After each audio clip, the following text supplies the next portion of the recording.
Hello and welcome back to your daily dose of Dominions, turn 60. Only 40 more turns and we'll be caught up with where I am today in the game. That is, as I like to say, still ongoing. I remember from last turn, based on what we're going to see this turn, that I did you a grave disservice in showing you what all I had planned for my blitzkrieg into Helheim.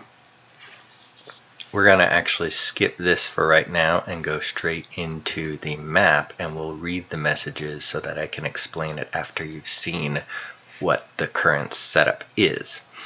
So my target is Helheim proper. What I actually did was, with my scouts all over the place, I was seeing which provinces of his he had no PD in. This one, and his castle here. I took advantage of that and cut off all of this area. Then in addition to that, as you saw me last turn doing, I sent my Siddha here to attack this province. It didn't work. We'll look at that battle in a little bit. And then I also did something quite entertaining here. And we'll take a look at that now as well, while I was invading here. So I was doing a blitzkrieg that was going to cordon off the entire area of where I was targeting, which is here. It sort of worked.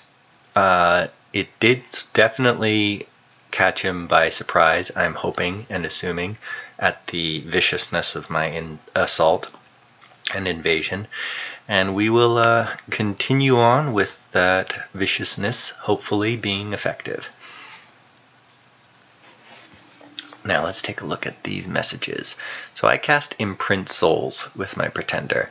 Now Imprint Souls basically is like an astral version of Call of the Wild, but I don't think it leaves you with the units that it summons. I don't know, because I haven't actually cast one successfully, so it's about as effective as Call of the Wilds, which is to say slightly more effective than the air version, which is, I forget, Call of the Winds, I think, or something like that. Get some more Lamias. Now I get attacked in the Boarwoods, which is where my throne is, by invisible flying cat, or an ethereal flying cat, or this is definitely Hinnom. Cast horror spells are Astral Blood, Crosspath, and Helheim, based on his Pretender being an Ormer, which is water nature, I believe, is like 100% not into Astral or Blood Crosspath. There was a battle in the Iron Wood. Now this is, whatchamacallit, Imprint Souls, the Imprint Souls battle. So we'll take a look at that. And again, Imprint Souls and Calls of the Wild and all of those kind of spell battles that summon units happen before your actual moves on the combat map. So these battles will happen separately and before them. So that can lead to all sorts of craziness. So what you get is a Mad Priest, which is a priest, Holy One, a bunch of madmen, which are mindless magic beings, apparently. Alright then.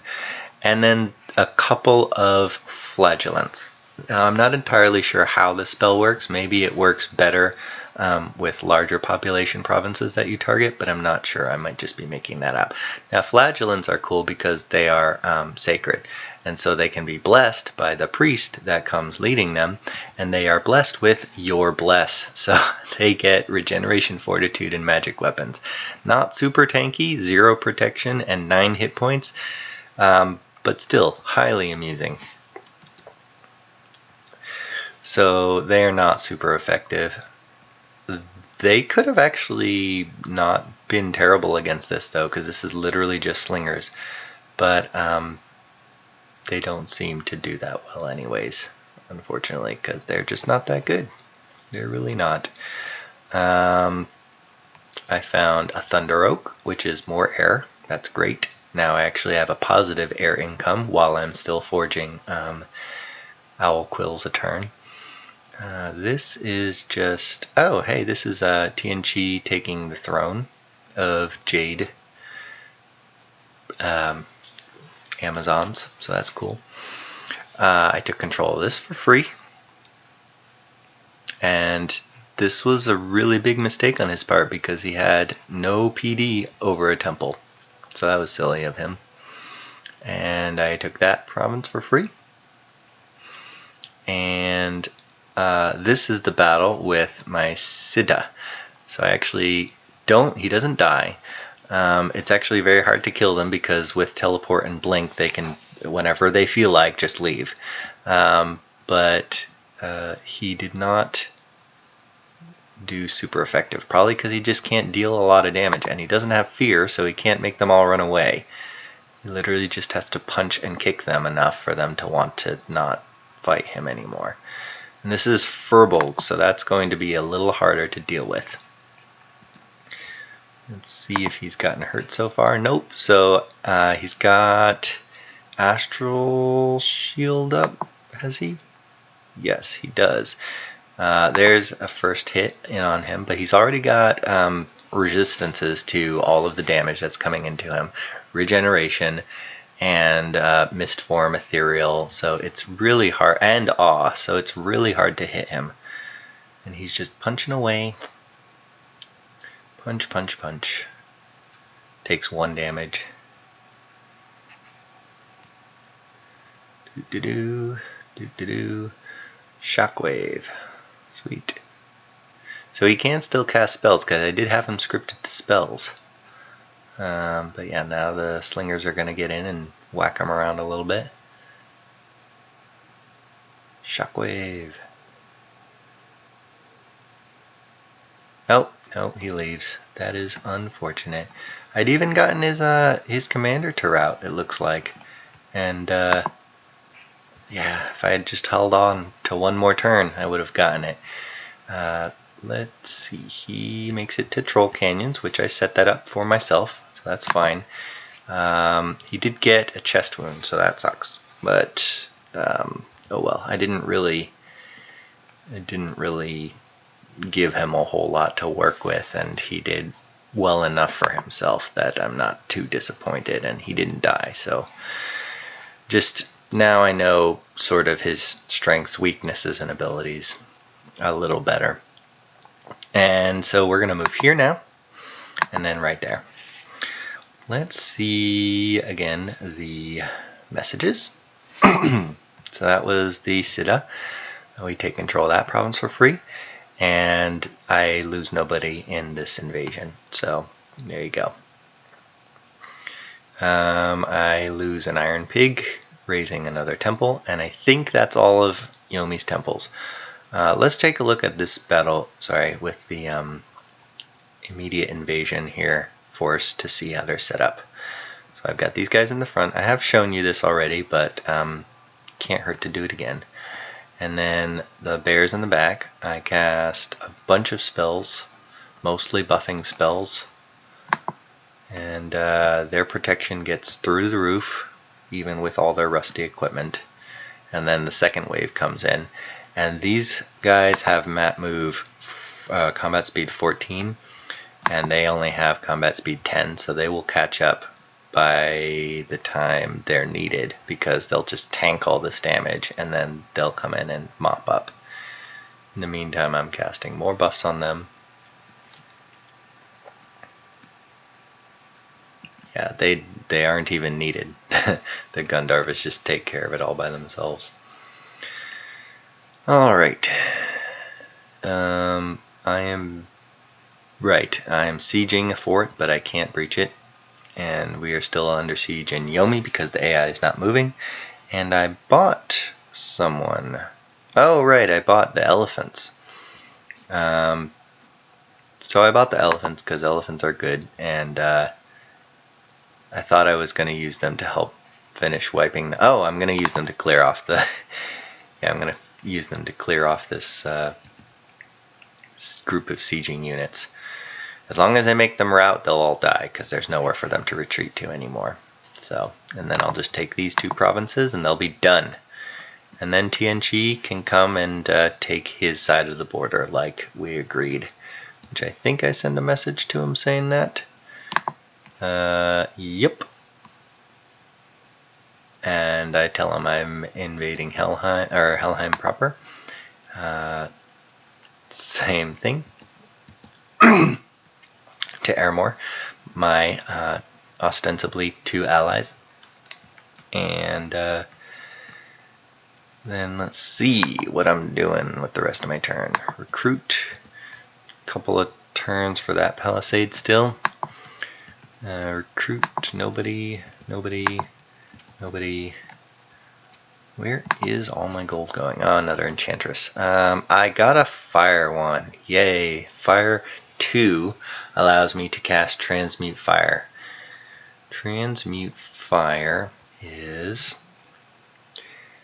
from my alteration, because I've been running up that, and that I got as soon as I got Mother Oak too, so that's great for me. This is going to get me gold, because that's the only way I'm going to be using these fire gems, unless I threw these ladies on the front line with fire gems to make fire elementals, but that doesn't really work well with my strategy, because then my fire elementals will just burn me as much as the next guys. And I think that's all. Am I building a temple here? No. I don't know where all my gold is going. That's 1,000 gold that is unaccounted for currently. I am recruiting these still. Yeah, I missed a turn on these sorceresses. And I really want to be recruiting these guys now, not more gurus. In my capital, these are what I want to be pumping out a lot of. Am I building a palisade somewhere else? No, I'm not even building a lab or a temple here. So I don't know where my gold is going. Mercenaries. Nope. Can't help you guys there. Sorry. So yeah, that's this turn. We're going to call it here, and I'm going to be going on a mini vacation from YouTube. I will still be putting up videos every night, but they will be pre-recorded videos, so you won't be getting your daily dose of Dominions for the next 3 days. I'll just put up various videos that I've worked on, like more stuff with the tricks and tips, my trips videos, and like another one of my videos about crazy stupid builds, and then maybe a battle replay from another game that I'm playing that was really cool, or maybe a nation overview. A lot of other YouTubers do that, and I've got a couple of planned ideas and builds and thoughts about different nations that I would be happy to share with you guys if you're interested. So let me know what you want, and then I'll just put them up for upload in the future over those days. The reason I'm taking this weekend off is because it is Easter, and you might be saying to yourselves, well, hang on, Easter was last weekend. Well, for us Orthodox Christians, that was Palm Sunday, and Easter is this weekend. So I'm taking Good Friday, Holy Saturday, and Easter, or what we call Pascha, off. Funny that I should be describing my religious preferences in a mythology-based game, but there you have it. I'll be on vacation, and I'll see you guys Monday for another Daily Dose of Dominions, and we'll see how the invasion of Helheim progresses. Have a good night.